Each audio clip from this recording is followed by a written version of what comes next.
Cost of doing business. My man hasn't done anything in a while. I don't know what this is about, but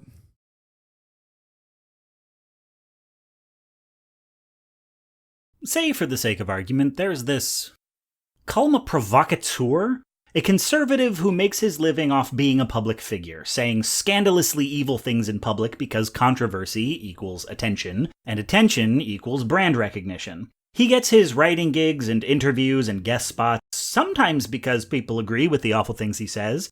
More often it's because he gets views. His economy runs on engagement, and hate clicks are still clicks. One revenue stream is speaking engagements, the college campus circuit. Fans at, let's say, UC Emeryville invite him as a guest lecturer. But UCE is broadly a progressive campus, which means his presence there would likely provoke a lot of outrage, maybe even a protest. And a protest would be pretty flippin' sweet. Protest means local news coverage, maybe more than local. Hell, the conservative media machine loves taking stories like this and blowing them up to national importance. Including Bill Maher, by the way. If he plays his cards right, he could get his words in front of millions of people instead of just the student. Why don't you say or post anything about what's happening in Iran? I'm just trying to keep it a secret. That's why I covered it like numerous times on different broadcasts. But you just exposed me for trying to keep it a secret. Body of UCM. People that want me to talk about Iran, do you expect me to cover it literally 24/7? Like, I don't understand. I'm a broadcaster. I cover a broad variety of news, right? Iran being, of course, an incredibly important news story, which I have given adequate coverage to. I don't get it. Of course, he's going to take that gig. But the progressive students at UCE are wise to his tricks. They've seen him pull this stunt at other UCs, Stockton, Bakersfield, Vacaville. So they make the decision, we're not going to protest. We're just going to let him speak. Let the boy stamp his feet, and in a month, no one will even remember he was here. As the date approaches and the provocateur sees he's not getting the response he wants, he starts hinting things on social media, trying to bait a reaction. It does fit your anti-Kurd agenda, lol? What? Brother, not only am I like a secular Turk, I'm a very progressive person. What the fuck?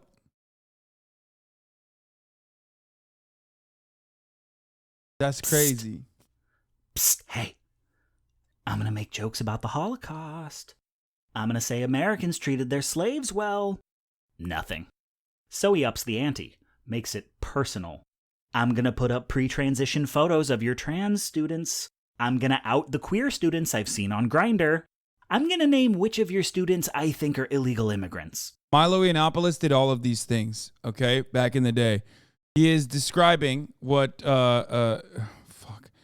Innuendo Studios is doing here is precisely what Milo Yiannopoulos did, by the way. He did all of those things. Student body's like, bro, do your worst. Nobody's falling for it. Until one student's like, hold up. He's going to dox immigrants in front of his audience of white nationalist gun nuts, and we're just going to let him? You know some of his fans were in Charlottesville, right? What we're seeing here is a game of chicken between one group of white conservative reactionaries and one group of, let's be honest, mostly white liberals, for whom the stakes are who gets paid attention to. The provocateur doesn't have the ammunition nor the optics to attack privileged liberals directly, so he pokes and prods at various social minorities whom privileged liberals are supposed to care about, until he gets a reaction. Going after people of color is a pure Xanatos gambit for his fans. Either they get a protest and a national audience hears their reactionary rhetoric, or there's no protest and they get to fuck with some immigrants. And because white liberals are largely ignorant to the threat posed to those immigrants, white liberals are not great at assessing the full scope of the danger. Often enough, this remains to them an argument about ideas and principles. To them, they are but words. Until someone gets hit by a car or shot, and then it's, who could have predicted? The provocateur's animating force is not hatred of people of color. It's hatred of white liberals, just as white liberals' animating force is less advocacy for people of color than moral victory over conservatives. Neither side acknowledges people of color as entities in this fight. They're viewed as tools for getting white people what they want, and their suffering is viewed as an acceptable byproduct. You've maybe heard the phrase, in the game of patriarchy, women are not the opposing team, they are the ball. Well, in the game of imperialist, white supremacist, capitalist patriarchy, minorities are not the opposing team. They are the cars, store windows, and newspaper kiosks that get wrecked when the home team loses. Or when the home team wins. It's the Eagles fan view of oppression. And make no mistake, weaponizing or disregarding students of color is still racism. But it's racism of a kind most white people have trouble recognizing, or to speak with a sharper edge, that white people often refuse to acknowledge. From the white provocateur who does not hate minorities directly, but is willing... Come on, Eagles fans. Don't act like... So there's unironic Eagles fans going, come on, why are we catching strays? Bro, you eat horse manure when you win. Once you do that, it's over. Okay? Once one Eagles fan, one singular Eagle, decides to eat horse manure as a victory for winning the Super Bowl, like to celebrate a Super Bowl victory, is done. The entire fucking nation state of Philadelphia, which, yes, I called it a nation state on purpose, is now in perpetuity recognized as the caca eaters, okay? To utilize the hatred of others to get what he wants from some white people who says, I will hurt them a lot just to hurt you a little, to the white liberal who does mental gymnastics to not come out and say, that is a black and brown sacrifice I'm willing to make. Racism is not always a passion, but it is tolerable, usable, easy to disregard. In a white supremacist world, it is the cost of doing business. Let me make it clear. Nothing about this is okay. Now, the weaponizing of minority suffering is employed against many minoritized groups. I could be making this video about transphobia or homophobia, and while many details would differ, I wouldn't even have to change my intro. Samuel R. Delaney, take a shot, argues that misogyny is the oldest bigotry, and therefore the model on which all other bigotries are based. I'm focusing on institutional racism as my chief example, first because this is America and the cup runneth over. Second, because in the 2016 election, the greatest indicator a person was going to vote Republican, more strongly correlated than being registered as a Republican, was racist sentiments. And third, because racism is a fundamental building block of fascism and a primary means of sowing discord on the left. But we'll get to that. I am going to curb my reflex to make every alt-right playbook some kind of definitive statement. I do not have the last word on American racism. If you want to hear about American racism from the people who experience it, here's a book. Here's 5 books. What I bring to the table is, I have, at this point, several decades experience being white, and in trying to explicate white supremacy, it is sometimes worthwhile to look at it from the inside. So my focus will be, you do not need to post that. What does whiteness mean to white people? American racial discourse has 4 principal... Bro, you do not need... Dude, you are hindering your cause, man. God damn. You don't need to do that. White characters. On the far right end, you've got the guy white people picture when they hear the word racist. Your Klansman, your neo-Nazi, your suit and tie ethno-nationalist. This guy knows he's a racist, and he's proud of it. Next to the white supremacist, you've got the white collaborator. The politician, public figure, or businessman who does not agree with the white supremacist on paper. I can't get over the fact that every bread tuber has to look that way. Like, is there a law? Is there a fucking rule, like in the rule book? I'm going to move on. They make great videos. They're awesome. but will seek out their votes, attention, or money. Says Next you, to lol. Yeah, no, me. Very similar. You're right. the collaborator, you've got the white moderate. People who ostensibly believe in racial justice as an end goal and are somewhat committed to bringing it about, but only with the cooperation of the white collaborator. It wouldn't be fair to do it without their consent, you see, and thus the white moderate spends a lot less time opposing collaborators than appealing to their better natures. They tend to operate on behalf of people of color rather than with them. Plainly put, the cost of doing business maneuver is this group using this group to attack this group using people of color as their weapon of choice. It is white supremacy in the form of 3 groups of white people fighting amongst themselves. Finally, on the far opposite end, you have the honest-to-goodness anti-racist, where the racist will support white supremacy, the collaborator uphold white supremacy, and the moderate seek to reform white supremacy. Only the anti-racist is trying to get rid of it. And even they are not free from racial bias. And if you tell one of them, you are not free from racial bias, it's not guaranteed they will react well. It's just, if you're trying to fight white supremacy, they're the white folks you have the best odds with. Now, this little chorus line is not how white people typically frame the situation. We usually think of racism as a binary. There are racists, and there are non-racists. In that framing, the provocateur is someone whose allegiance we get to debate. He willingly sacrifices people of color, but without personally hating them. Does that count as #racism? This debate lasts approximately the rest of your goddamn life, which should be evidence enough that the frame is wanting. In today's framing, there are several shades of racism, and there is anti-racism. There is no non. Now, before we map the choreography of how these 4 types interact, first, a quick note on how most white people think about whiteness. Short answer, whenever possible, they prefer not to. Whiteness in America. Is it vanilla? No. It's fior di latte. Nothing but milk and sugar. When non-whites are flavors, we are the base. In the same way one does not hear one's own accent. British people have accents. That's not a lot of pots. But we just speak English normal-like. That's not a lot of pots. If you have not built your whole identity around being white, you probably don't think about your whiteness very often, and perhaps even feel uncomfortable when one points it out. For it is the white experience to passively, unconsciously, conceive of oneself as a kind of raceless default. This is privilege. That's why it's political. When there's a non-white actor playing a role that's traditionally given to white actors, that's, and you can pick and choose the different forms of identity there. It's not just, it doesn't extend to just like black people or anything like that.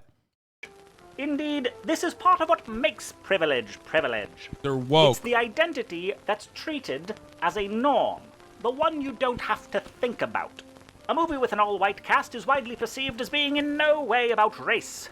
But that's not true of one with an all-black cast. Identities being treated as defaults makes institutional racism difficult to understand even for well-meaning white people. How can I be racist? Intelligent viewer, Hasan profiting off of racism every day and buys $1 million homes, multiple. One in this chatter's head. Specifically, he's probably going to ban me because I'm the only real one in the chat. No, I will not ban you. You are my pet now. I will pet you instead. If I don't identify as a racist, how could I be part of a group I never opted into? But let us reflect. Would a group one never opted into not describe a minority? People don't choose to be gay, and while people also don't choose to be straight, being straight is normal. People don't come out as straight or have complex codes for signaling heterosexuality. Not that they'll admit to, at least. Listen, brother. That's the future that you're looking down at. You're staring at the barrel of a gun, brother. We're going to have to fucking signal to everybody that we're straight in the future. In lieu of other evidence, straightness is presumed. But if people clock you as gay, or even think they've clocked you as gay, then you stand out from the background. It makes you more visible, where the appearance of straightness makes you less so. Makes you the everyman. Of the many identities one may have at any given time on any given axis, there is typically only one default, whose rules operate differently to the rest. The more of these normal identities one possesses, the more accustomed one is to being the default. The idea is foreign that people might group one not by how one thinks of oneself, but by how one is perceived, and by how one impacts others. Are the people you pull up from chat just chatters you want to have a conversation with, or just embarrassed? Light-skinned Mexican Both. gets to be white is up to them. Whether or not you fit the definition of racist is not up to you. The boundaries are not policed from the inside. So, okay. Going again from right to left, this is where we find the titular alt-right. What's novel about the suit and tie ethno-nationalist is how they break from the iconography of racism. Their goal, like that of many racist people, is to attack and oppress people of color, but in such a way that the white establishment lets them get away with it. The average white person's shorthand for a racist is still primarily the Klansman and the neo-Nazi, respectively a rural working-class white nationalism and an urban working-class white nationalism. The alt-right is the gentrification of white nationalism. Their pocket squares and MBAs and $90 haircuts short out the white moderate's brain because they still associate white supremacy with white trash. Racism is worse than evil. It's common. It's why they insist reactionary conservatism is propped up by the white working class in flyover states, despite all evidence to the contrary. The alt-right can't be as bad as everyone says, because whoever heard of a racist going to Harvard? The alt-right bridges the gap Yeah. between white nationalism and the rest Only the top dog races go to Harvard. Let's be real. of white culture, Like the using best class racists. signifiers to gain access to the political and social capital of the more mainstream collaborator, and getting the moderate to treat them not as someone to be ignored, but someone to bargain with in good faith.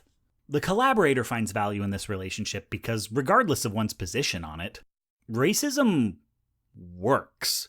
A police officer may not be personally racist, but when it's the end of the month and they need to hand out a few more tickets to make quota, it's safest to do so in a low-income neighborhood where the average driver can't make their life hell by hiring a lawyer. And due to decades of racist redlining, most low-income neighborhoods are disproportionately black and Latinx, so... And a prison warden No may not Latinx, be he said personally Latinx. racist, but white people are approved by jury selection more often than people who think the justice system itself is racist, so black and Latina people are the easiest to jail, and private prisons get more funding when they're full, so...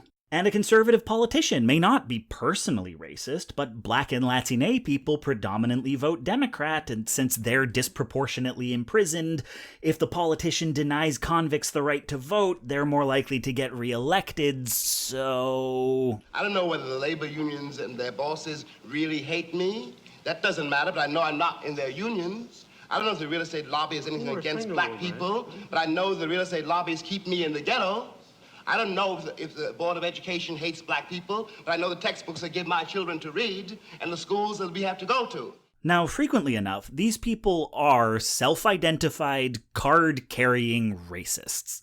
My point is, for this system of incentives and rewards to operate, they don't have to be.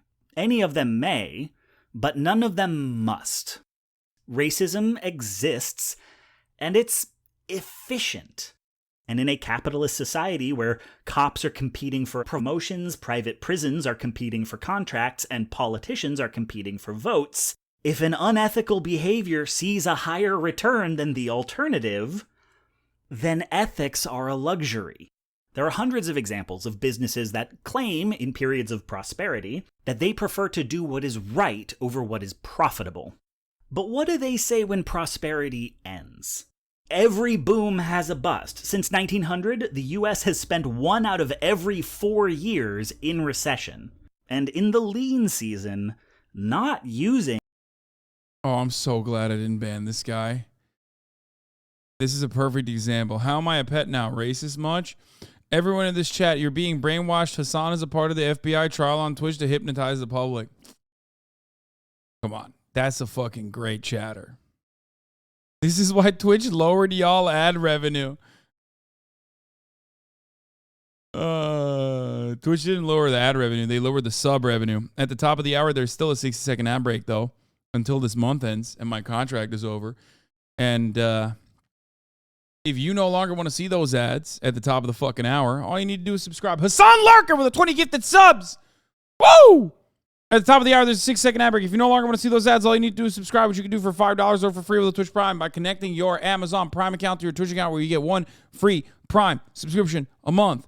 Use it on your favorite broadcaster, me. Or you can get gifted a sub.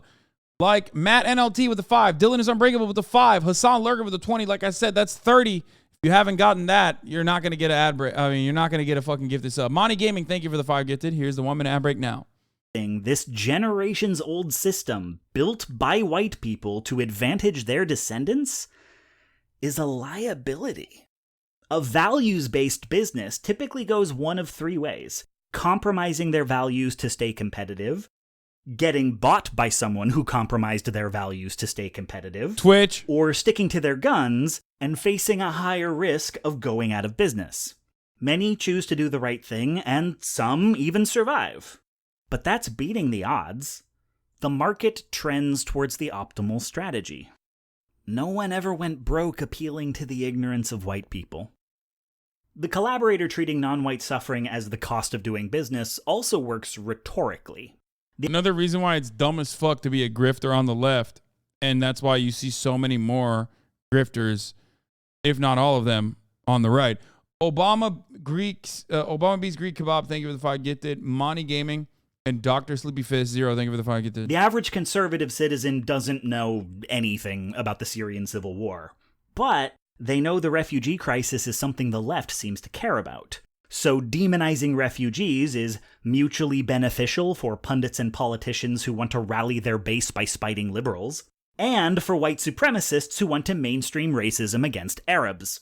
The average conservative citizen doesn't understand epidemiology, but they don't want to blame their own party for letting 1 million die of COVID, so calling it the Chinese virus is mutually beneficial for pundits and politicians who want to deflect blame onto a foreign nation, and for white supremacists who want to mainstream racism against Asians. And yet, despite this blatancy in collaborating with white supremacists and having eerily similar goals to white supremacists, the collaborator insists that they are themselves non-racist. Their decades of opposing affirmative action, right to assembly, police reform, fair voting efforts, redistricting, funding for public schools, prisoners' rights, religious tolerance, shutting down Guantanamo, accessibility for non-English speakers, immigration, investment in low-income neighborhoods, decolonizing school curricula, Indigenous Peoples Day, putting Harriet Tubman on the 20, kneeling, thank you for the ending 10 drug gifted. war, or withdrawing from the Middle East, are framed as problems of implementation. We agree with the aim of closing the racial wealth gap, just not like this. Kind of racist? Wait, what the fuck do you mean it's kind of racist? This is literally the concept that MLK talked about with respect to the white moderate. He's quite literally describing what the white moderate, and I think he chose those words carefully. Like, he chose that context carefully to claim the white moderate. Yes. We agree with the aim of Latin Americans entering the country, just not like this. We agree with the aim of peaceful protest, just not like this. And if we on the left are to ask, how exactly are we supposed to get this without this? Oh, coming up with that solution? That's our job. And if it's not getting done, it's because we haven't come up with a solution they like yet.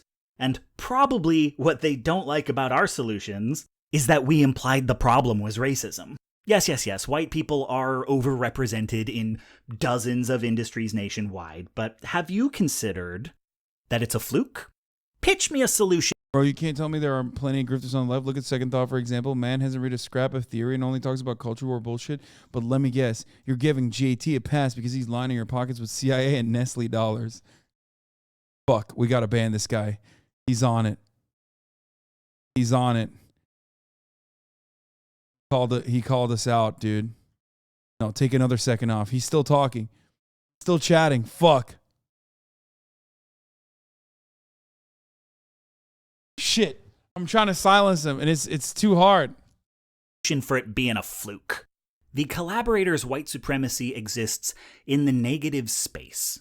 They agree racism exists. They agree we should oppose it. But they disagree that any individual thing you're talking about is an example of it. Getting a Republican to identify an actual incident of systemic racism is like trying to point at your shadow with a flashlight. And it's reasonable to ask, Jesus, how far can these guys push the envelope before the rest of the establishment calls them what they are? But if you're waiting for the moment a white moderate agrees mainstream conservatism has done something unacceptably and unequivocally racist, you're underestimating how long white people can equivocate. There's a lot to say about the white moderate, and I'm about to be that lefty who expends as many words complaining about liberals as he does fascists, but look, as much as this series is about the tactics of the far right, it is at least as much about how the center left is susceptible to them and complicit. So, okay, when a Democrat loses an election, what happens with the white liberal pundit class? Well, there's suddenly a lot of chatter about how to talk to your racist uncle over Thanksgiving, about how liberals in red states can contact their representatives, about the value of debate.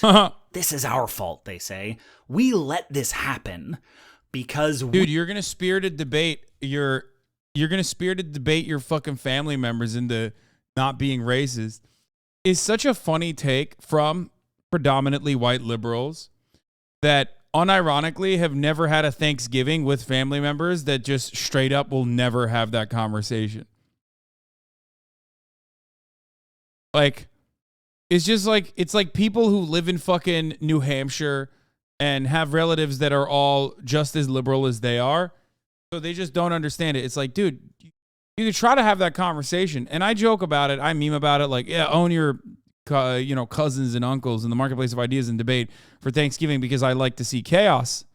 And I think it's funny and it's good content. But it's just not going to happen. You're not going to be able to do that. Okay? Because it's like an intrinsic part of their existence. A lot of these values are incredibly well defined. And, you learn about them from as early as like your first year of life, your first year of existence. You know what I mean? It's not going to happen.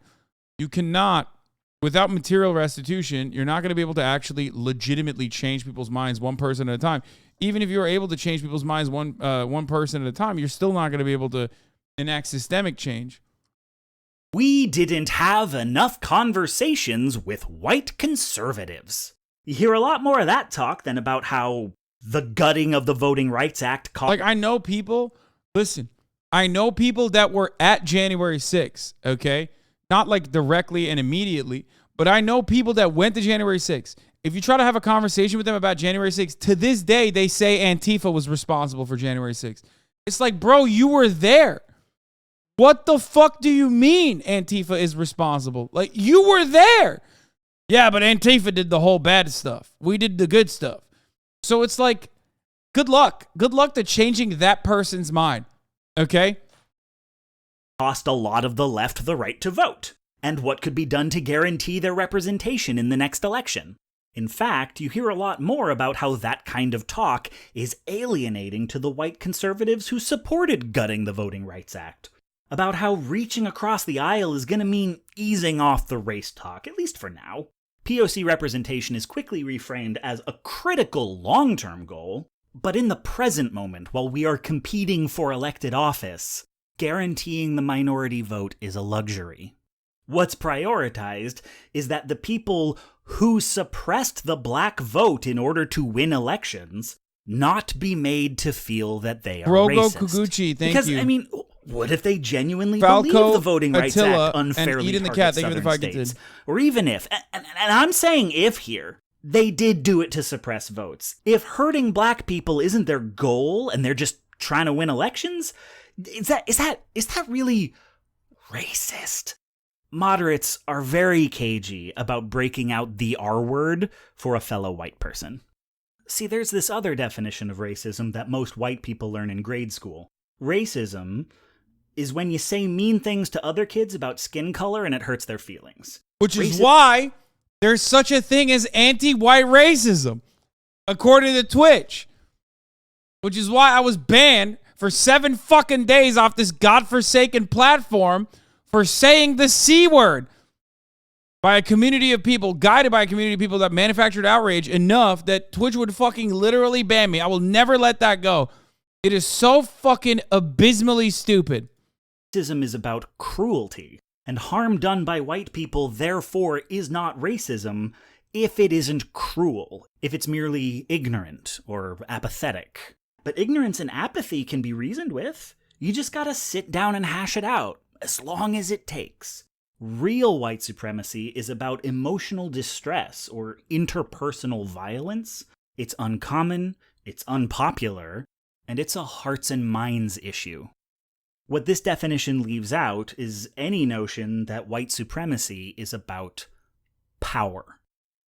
That white people who disavow racism still live longer, get paid better, get arrested less often, and are typically in position to negotiate with whomever's in power. That this society was built for the everyman, and being the everyman confers power upon you. When children of white moderates get older and first... Yeah, it's not... My racism knows no bounds. First, it was against white people. Then it was against the slave owners that escaped Cuba during the Cuban Revolution. And now my racism knows no bounds. Apparently, Italians can get some too. Where the fuck is it? I saw someone was talking about it earlier. I'm surprised it's not up still.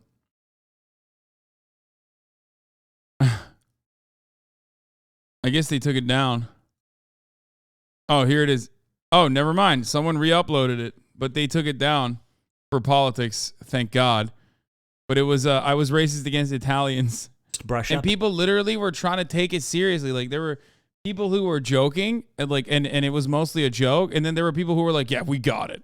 Against this definition, wherein white supremacy is not small, but all-encompassing, where it can be cruel, but is at least as often indifferent, and where every white person in the country is bound up in it and privileged by it, whether they want to be or not, and will never, ever experience it themselves, where it's not about feelings, but about power. How often do they say, oh, maybe the definition I grew up with was simplified for 9-year-olds? Or, oh, maybe the definition given to me by white grown-ups was less complete than one a black grown-up might have given? And how often do they say, you can't just redefine racism? Right out the gate, the white moderate is possessive not just of their whiteness, but of the very definition of racism. In the definition they know, racism exists only over here. And the white collaborator is a compatriot who shares their ultimate vision for the future and is simply gone off course somewhere. And they don't see themselves as flawed individuals with a long way still to go. They've already arrived. They're the destination everyone else needs to get to. Living proof that white supremacy can be easily and painlessly opted out of. They can't see collaborators as opponents because there is no definition of white supremacy that includes collaborators and doesn't also include them. And this is critically important. They don't want to start thinking of themselves as white. They don't want the constant awareness of one's race and how one's race is perceived. You know, the things the rest of humanity deals with. And who would want that? I'll tell you who wants that. Nazis and Klansmen want that. They're the only ones who like thinking about whiteness every day. So white moderates cling to the other definition, the comfortable one. They may be more or less willing to collaborate with people of color, but mostly in ways that don't foreground their whiteness. White as default is one concession that can never be made, in part because it's the one that can't be spoken. Their ideal is a kind of big tent anti-racism where victory comes by winning over reactionary conservatives. That might strike you as odd, given that reactionary conservatives have seen many victories over the last 20 years, and it's not like they did it by winning over us. White supremacists bolster their numbers by finding little disgruntled pockets of America that have not heretofore engaged much in politics, and radicalizing them to the cause, and then pitching themselves to white collaborators as a demographic now large enough to sway a narrow election. If moderates wanted to counter this strategy, they might look at who out there is sympathetic to progressive causes but isn't voting. Maybe because they don't feel liberal candidates represent them. Or maybe because someone just happened to shut down all the polling locations in their neighborhood. And, mathematically, there's probably a lot more disenfranchised people of color who match that description than racist white people who aren't already Republicans.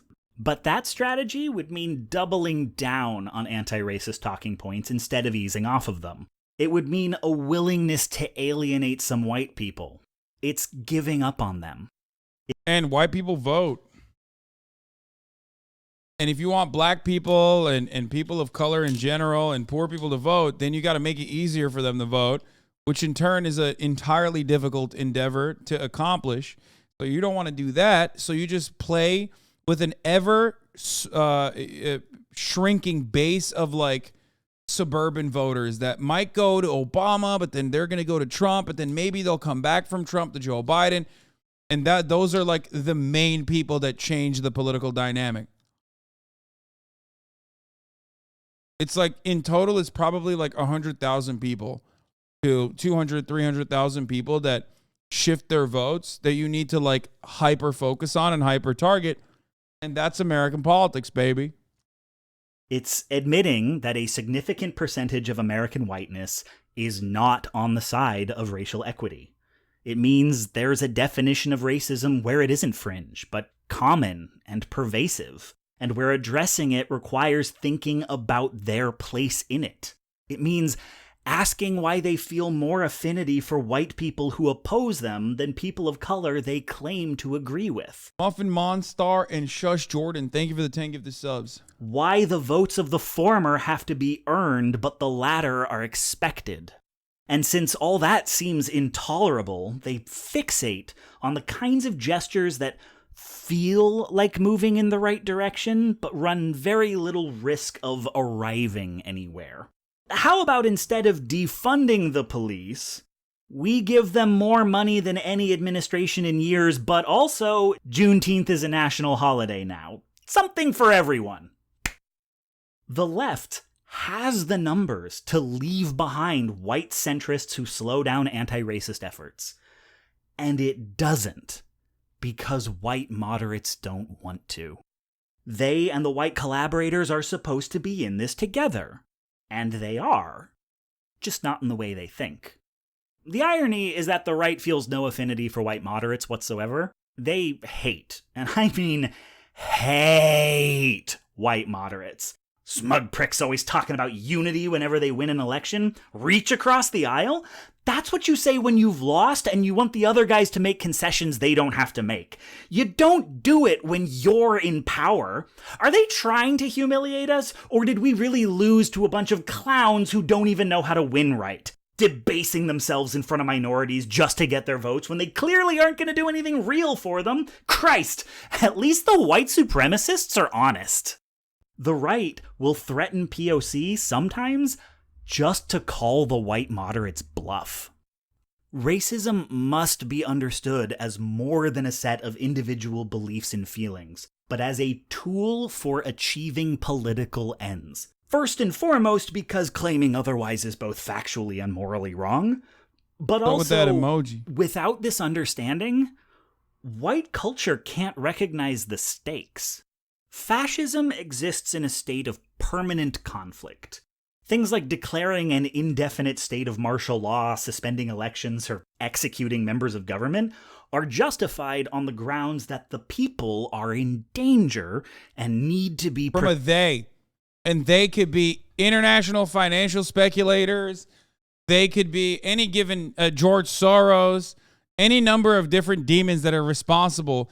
And of course, the main demon is never capitalism. It's never the system that has subjected you to so much oppression and cruelty for no reason other than the underlying profit motive, right? And there's always a they. There will always be a they. If there isn't a they that you can like tangibly associate with, they'll make up a they. Protected and mobilized. Now, this isn't unique to fascism. Between the Cold War, the war on drugs, and the war on terror, the US has been in some form of ongoing conflict for the last 3 generations. But you'll note the Cold War didn't end on a battlefield. It ended when the Soviet Union collapsed in on itself. Communism, terrorism, and drug dealing are patterns of behavior, and they wax and wane, often for reasons outside our control. Geopolitics may someday shift such that terrorism becomes less prevalent, or that lowers the demand for drugs. Matt Chrisman had a really interesting take on this that I literally DM'd him over afterwards. I was listening to like one of the Chapo episodes where he was talking about the Beltway Garage, doing analysis with Dave Weigel, formerly of Washington Post, friend of the show, Dave Weigel. And he said something really interesting. He was like, if you were to tell me that in 2022 there would be a Sunni Muslim candidate with a good shot at winning a Pennsylvania Senate seat, where inside of that never-ending back and forth, inside of that political struggle, they never brought up the fact that he's a Muslim, I would have looked at you like you're out of your fucking mind. And it's truly a demonstrable example that the war on terror was such a gigantic fucking failure that they don't even talk about it anymore. And even Oz is not a Muslim man, come on. No, dude, you don't understand Americans, baby. You're crazy. You are very far removed from the concept of Islam or living as a Muslim or being even Muslim fucking adjacent in the United States of America. Okay? Or maybe you guys are literally fucking Zoomers and you don't understand. They called Obama a Muslim, man. His middle name is Hussein. No shot. His name is Mehmet, which is a Turkish version of Muhammad. Okay? It's too close. Are you out of your fucking mind, dude? Are you insane? That race happening in like 2007, literally, they're like, your ties to terrorists are very known. It's very well known. You're a radical Islamist terrorist. Why won't Dr. Oz denounce radical Islamist terror? What ended up happening is that the war on terror was such a fucking gigantic L that the Republicans have now completely, they've moved on to the new enemy. The new enemy is gender panic. The new enemy is family values. Like, not even Republicans, just like American politicians in general. Hillary Clinton, when running against Barack fucking Obama, literally is the first person that said he might be Muslim. Many of you Zoomers don't even know this. Hillary Clinton's team was responsible for that photo coming out of Obama wearing the turban, head wrap. Yeah. Y'all don't know your American contemporary political history. That's why you come to me. I'm telling you. This notion that a Sunni Muslim Turkish man would be running on the fucking Republican ticket in a place like Pennsylvania that's like swinging towards Republican seats. Holy shit, dude. Y'all are crazy. Yeah, Clinton aides claim Obama photo wasn't intended as a smear. Look at that.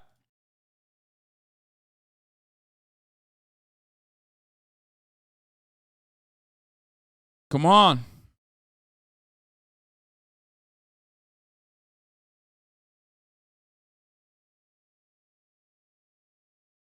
Come on now.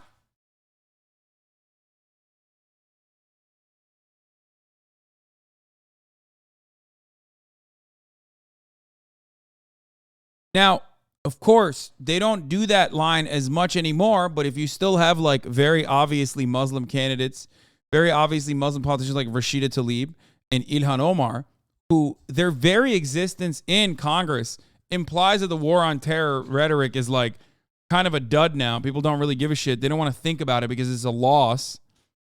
Okay? They still weaponize it against them, right? Someone said, "Oh my God, he actually Muslim." What the fuck? What? No, he's not, man. What? My man, that was not the intended purpose of me showing you that photo. That's hilarious, dude. Someone just went, that's a 14-year-old piece of agitprop, and someone just fell for it, dude. Got him. Sorry. Communism can be fought with diplomacy and economic sanctions because communists can choose not to be communist anymore. And fascists have no use for soft power. To justify a military dictatorship, they need an opponent that won't just go away on its own one day. It always comes back to identity politics, because black people can't stop being black. Theirs is a number that will not be reduced without the hard power of violence and displacement.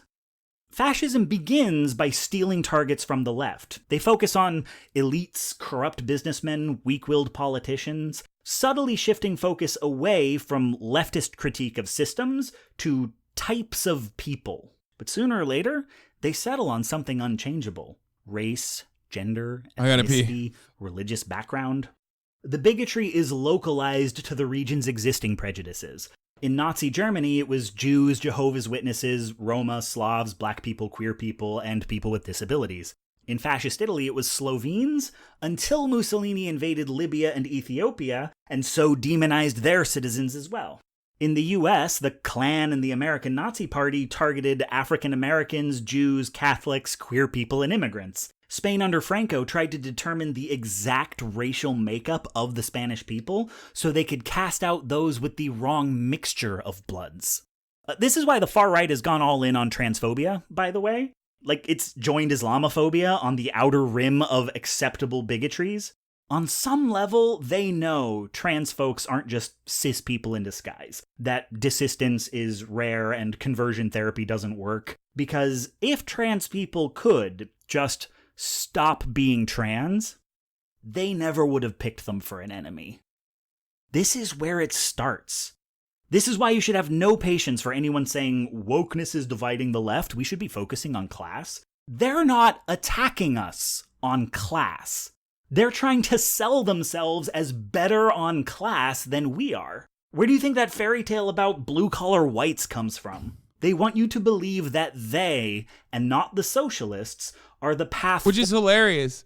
Like, I love this so much because it's like, and there are so many fucking like reactionary podcasters that started off as leftists that fall into this, which is so fucking awesome.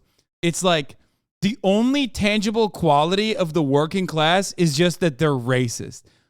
Like, which of course implies that there are no trans people in the working class. There are no black people in the working class. Like, it's just a hyper-specific subsect of working class that is, out of work coal miners. Okay? And that's it.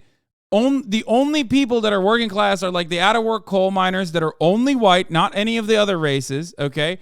Only white out of work coal miners who are racist themselves. That is the only fucking person that has ever held a job in the United States of America that was a real fucking job. That's it. And the more racist you are, the more you say, the N-word or whatever the fuck you want to say, the more working class you are. That's why this distinction is so fucking idiotic in America. It's like so, like the concept of a proletarian is so washed in and shrouded in mystery that like the only way to sift through that adequately is by just saying the closer you are in proximity to a type of job where you're working in a fucking oil refinery or a coal mine, the more working class you are. Anyone else is not working class.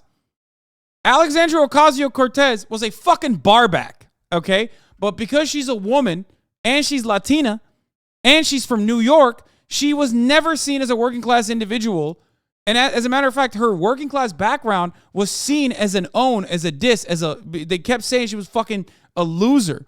Whereas Ted Theodore Jebediah Bourgeois went to fucking Harvard Cruz was always seen working class. Like even people like him, they never consider him to be anything but like a real American, a working class American. Why? Because he puts the snakeskin boots on, he's got a big belt buckle, and he says he's from Texas. That's it.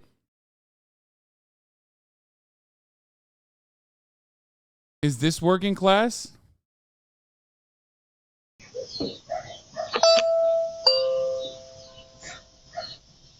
The fuck is this?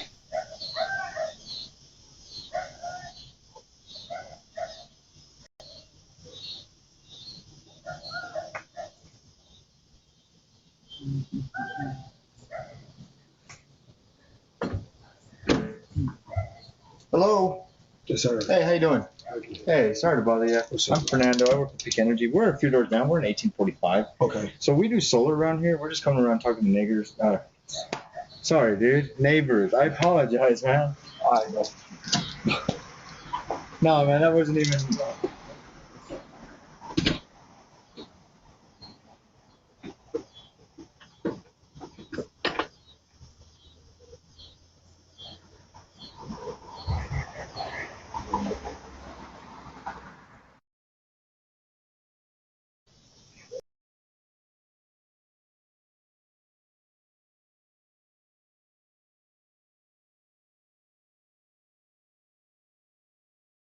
Now, Fernando right there, that's working class right there.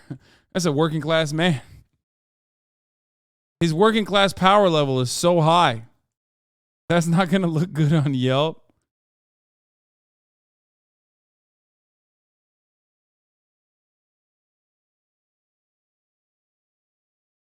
Bro thought he was in a COD lobby, dude. That's crazy.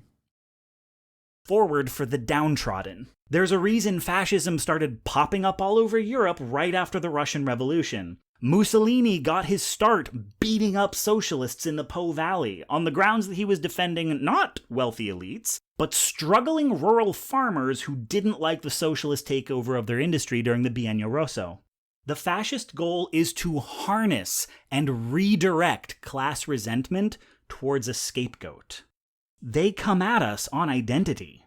It always comes down to the shape of the human skull.